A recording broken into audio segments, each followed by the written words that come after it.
Philip Lee was a church pastor in the small town of Texarkana, Texas. One evening, he was on a visitation to a family who was sick on the 10th floor of the St. Peter's Hospital. After spending some time with the family, he decided to head back to his car and return home. As he walked towards the elevator, he noticed an old lady dressed up as a patient walking towards him slowly. She looked frail and weak, and Philip thought that she might need some help. He smiled and offered to hold the elevator door for her. "Would you hold the door for me, honey?" the old lady asked. "Of course, ma'am," Philip replied.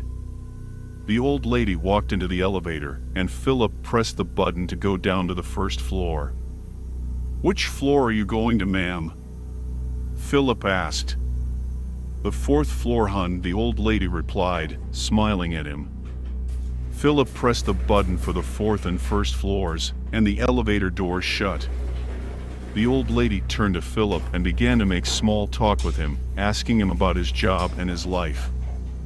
Despite his initial reservations, Philip found himself enjoying the conversation with the old lady. She had a calming presence that put him at ease, and he couldn't help but feel drawn to her. As they reached the 4th floor, the elevator doors opened, and the old lady stepped out. "Well, I guess this is where I get off," she said, smiling at him again. "It was nice to talk to you, ma'am," Philip replied. "I will be coming here again very soon, and may I ask what is your name?" "Ivy, and I hope to see you soon," the old lady said, as Philip held the door for her again. Ivy slowly walked away, then turned around and waved at him.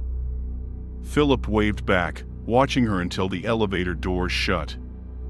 As Philip stepped out of the elevator onto the 1st floor, he was surprised to see his wife running towards him, her face etched with concern. He could hear his cell phone buzzing frantically in his pocket, and he knew that something was wrong. Before he could even say a word, a group of security guards and nurses had surrounded him, asking him questions and checking him for any signs of distress. Philip was taken aback by the sudden attention, but he tried to remain calm and answer their questions as best he could. "What happened?" he asked his wife, still feeling a little disoriented. "Why are all these people here?" His wife explained that the elevator had been stuck for over 20 minutes, and that they had been trying to reach him on the intercom. When they heard him talking to someone, they became alarmed and contacted the security team. Philip couldn't believe it. He had no recollection of talking to anyone or waving at anything in the elevator. It was all a blur to him, and he was starting to feel a little uneasy. As the security guards pulled up the surveillance footage from the elevator, Philip's wife put a comforting hand on his shoulder. "Don't worry, everything will be okay," she said softly. But as they watched the video together, Philip felt a chill run down his spine. There was no one else in the elevator with him, but he could clearly see himself talking and waving at something in the corner of the elevator. The hairs on the back of his neck stood up as he realized that he had no idea what had happened to him in that elevator. As they made their way out of the hospital, he tried to focus on his surroundings, but his mind was still reeling from what had just happened in the elevator. When they reached their car, Philip's wife insisted on driving him home, not wanting to take any chances with his safety. During the drive, she kept glancing over at him, trying to gauge his state of mind.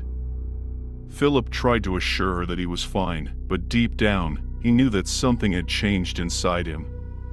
As they pulled into their driveway, Philip's wife tried to distract him by making dinner, but he couldn't shake off the feeling that something was off.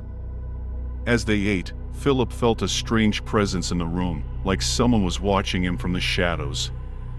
As the night wore on, Philip's unease only grew stronger. He kept checking his phone, half expecting another missed call or message. But there was nothing. Finally, as they were getting ready for bed, Philip heard a faint whisper in his ear. He spun around, but there was no one there. The whisper came again, louder this time, and Philip's heart began to race. In the darkness of their bedroom, Philip felt a cold hand on his shoulder. He turned around slowly, only to see Ivy standing before him, her eyes filled with a sinister gleam.